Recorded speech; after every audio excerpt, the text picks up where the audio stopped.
নরসিংদী সরকারি বালিকা উচ্চ বিদ্যালয়ের বার্ষিক ক্রীড়া প্রতিযোগিতা ও পুরস্কার বিতরণী অনুষ্ঠান সম্পন্ন হয়েছে। 2রা ফেব্রুয়ারি সকাল 10টায় বিদ্যালয় প্রাঙ্গণে আয়োজিত এই অনুষ্ঠানে শিক্ষার্থীদের অংশগ্রহণে নানা খেলাধুলার আয়োজন করা হয়। অনুষ্ঠানের প্রধান অতিথি হিসেবে উপস্থিত ছিলেন মোহাম্মদ রাশেদ হোসেন চৌধুরী, জেলার প্রশাসক ও জেলা ম্যাজিস্ট্রেট নরসিংদী। উদ্বোধক হিসেবে উপস্থিত ছিলেন ফারজানা আলম, অতিরিক্ত জেলা প্রশাসক। বিশেষ অতিথি হিসেবে উপস্থিত ছিলেন আসমা জাহান সরকার, উপজেলা নির্বাহী অফিসার নরসিংদী সদর। অনুষ্ঠানে সভাপতিত্ব করেন লুৎফুর কবির, ভারপ্রাপ্ত প্রধান শিক্ষক, নরসিংদী সরকারি বালিকা উচ্চ বিদ্যালয়। প্রধান অতিথি তার বক্তব্যে বলেন, খেলাধুলা শিক্ষার্থীদের শারীরিক ও মানসিক বিকাশের জন্য অপরিহার্য। পুরস্কার পাওয়া বড় কথা নয়, বরং অংশগ্রহণ করাটাই সবচেয়ে গুরুত্বপূর্ণ। শিক্ষার্থীদের এইসব প্রতিযোগিতায় নিয়মিত অংশ নেওয়া উচিত। অনুষ্ঠানে অংশগ্রহণকারী শিক্ষার্থীদের মধ্যে বিজয়ীদের পুরস্কৃত করা হয়।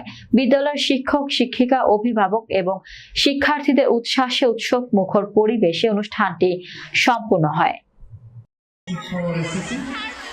এই প্রতিষ্ঠানের শিক্ষক এবং শিক্ষিকাবৃন্দ, উপস্থিত ছাত্রী সকল এবং তাদের অভিভাবকবৃন্দ এবং উপস্থিত প্রিন্ট এবং ইলেকট্রনিক মিডিয়ার সাংবাদিকবৃন্দ এবং উপস্থিত, আসসালামু আলাইকুম। এটা বিদ্যালয়ের জন্য একটা বিশেষ